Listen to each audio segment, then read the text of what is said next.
سبحان اللہ وبحمدہ عدد خلقہ ورضا نفسہ وزنة عرشہ ومداد کلماتہ. سبحان اللہ، پاک ہے اللہ، وبحمدہ، اور اس کی تعریف کے ساتھ، یعنی میں اس کی پاکی بیان کرتی ہوں. عدد خلقہ، اس کی مخلوق کی تعداد کے مطابق، کے برابر. عدد گنتی، تعداد. خلق بمعنی مخلوق، یعنی جتنی اس کی مخلوق ہے، اس کی جتنی تعداد ہے، جتنی اس کی کریشن ہے، ان سب کی تعداد کے برابر، گنتی کے برابر. وردا، اور رضامندی، نفس ہی، اس کے نفس کی، یعنی اس کے نفس کی یا اللہ تعالی کی ذات جس چیز پہ راضی ہے اور جتنی تعریف پہ راضی ہے اتنی تعریف کرتی ہوں. وزنۃ عرشہ، اور اس کے عرش کے وزن کے برابر، یعنی جس عرش پر اللہ تعالی متمکن ہے اس کا جتنا وزن ہے ہم تو اس کا احاطہ بھی نہیں کر سکتے، اس کے برابر.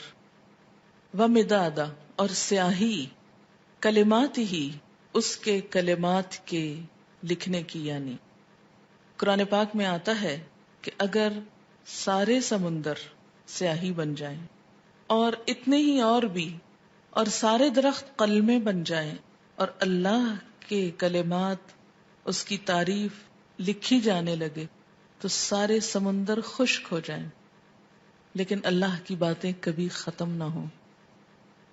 تو اس لیے اس کے کلمات یا اس کی باتیں لکھنے کے لیے جتنی سیاہی چاہیے اس کے برابر. یہ مسنون تسبیح ہے اور بہت ہی خوبصورت. چند لفظ ہیں لیکن ایک بندہ مومن کے دل کے اندر اللہ تعالی کی محبت کے لیے، اس کی عظمت بیان کرنے کے لیے جو اس کے جذبات ہیں اس کی ایک عکاسی ہے. اب دیکھیں کہ اللہ تعالی کی ذات جتنی بلند ہے اور اس میں جتنی خوبیاں ہیں ان کا احاطہ کرنا ہم جیسے کم عقل اور حقیر انسانوں کے لیے ممکن ہی نہیں. نہ وہ ہماری عقل میں سما سکتا ہے، نہ ہمارے تصور میں، اور نہ ہی ہماری اتنی زندگی ہے، نہ ہماری اتنی قوت ہے، نہ اتنی طاقت ہے، مجال ہے کہ ہم واقعی اس کی تعریف کا حق ادا کر سکیں. اس کی تسبیح کائنات کی ہر چیز بیان کر رہی ہے. وَإِن مِّن شَيْءٍ إِلَّا يُسَبِّحُ بِحَمْدِهِ، کوئی چیز ایسی نہیں جو اس کی تسبیح نہ کر رہی ہو. وَلَٰكِن لَّا تَفْقَهُونَ تَسْبِيحَهُمْ، لیکن تم ان کی تسبیح کو سمجھتے نہیں ہو. سَبَّحَ لِلَّهِ مَا فِي السَّمَاوَاتِ وَمَا فِي الْأَرْضِ، تسبیح کر رہی ہے اللہ کی ہر وہ چیز جو آسمانوں میں ہے اور ہر وہ جو زمین میں ہے. جب ہر چیز اس کی تسبیح میں لگی ہوئی ہے تو میری زبان اس کی تسبیح سے خالی کیوں رہے؟ اگر میں نہیں کروں گی تو میری محرومی ہے. اللہ تعالیٰ کا تو کچھ بھی نقصان نہیں. بے شمار فرشتے صرف پیدا ہی اس لیے ہوئے ہیں کہ وہ اللہ کی تسبیح بیان کریں، اس کی تعریف بیان کریں. اس لیے تسبیح کرنا سراسر خود انسان کے اپنے فائدے کے لیے ہے. اس طرح انسان باقی کائنات کا ہم نوا ہو جاتا ہے. جس ذات سے جتنی محبت ہوتی ہے اس کے لیے الفاظ کا چناؤ اتنا ہی مشکل کام ہوتا ہے، اور اللہ کی تعریف کے لیے الفاظ کا چناؤ ہم عام انسانوں کے بس میں نہیں. اس لیے ہمیں لازمی طور پر سہارا لینا ہے نبی صلی اللہ علیہ وسلم کے الفاظ کا.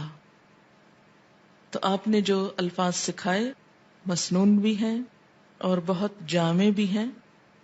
آپ صلی اللہ علیہ وسلم کی یہ خصوصیت تھی کہ انما اوتیت جوامع الکلم، مجھے جامع کلمات عطا کیے گئے ہیں.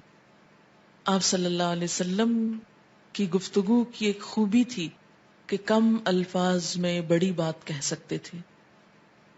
تو یہاں بہت کم الفاظ میں بہت خوبصورت طریقے سے اللہ تعالیٰ کی تسبیح بیان کی گئی ہے.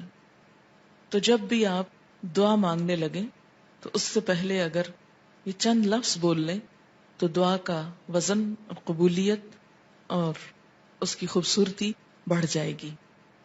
اب دیکھیں کہ دعا کے شروع میں اور آخر میں تسبیح پڑھنا اور درود شریف پڑھنا ایک ایسا ہی ہے کہ جیسے کسی کو کچھ دینے کے لیے آپ ایک خوبصورت جیسے گفٹ پیپر ہوتا ہے یا اچھا کوئی برتن ہو سکتا ہے یا کوئی بھی چیز جس میں آپ کوئی چیز ڈال کر دے رہے ہیں.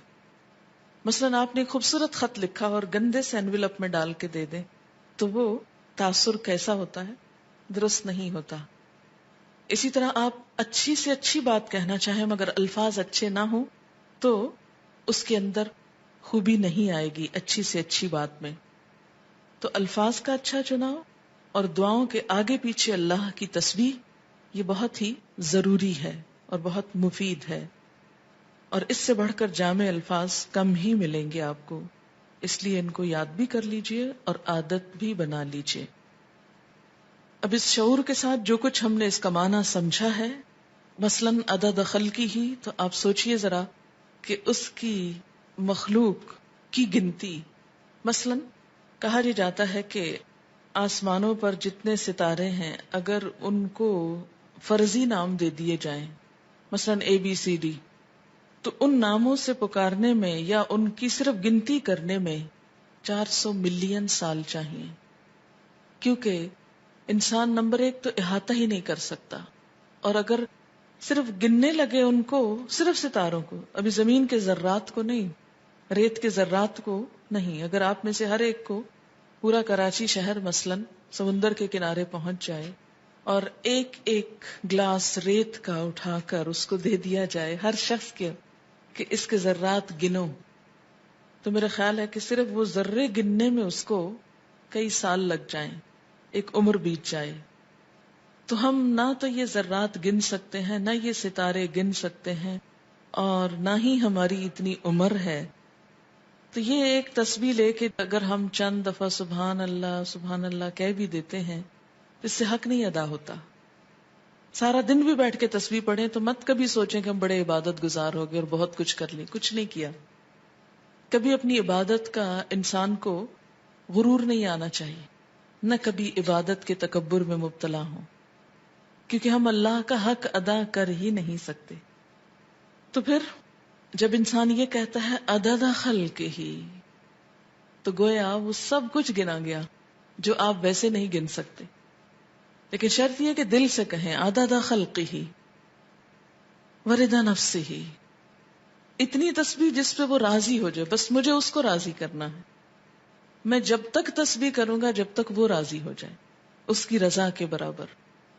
وزنۃ عرشہ، اور وزن میں اس کا عرش، اس سے وزنی کوئی چیز نہیں، اور اس کے کلمات لکھنے کی سیاہی کے برابر. وہ کتنی ہے اس کا احاطہ بھی ہم نہیں کر سکتے. اب آپ دیکھیں لیکوڈ بھی آ گیا اور ایبسٹریکٹ چیز بھی آ گئی اور ٹھوس چیز بھی آ گئی، یعنی ہر چیز کا ایک طرح سے احاطہ کیا گیا.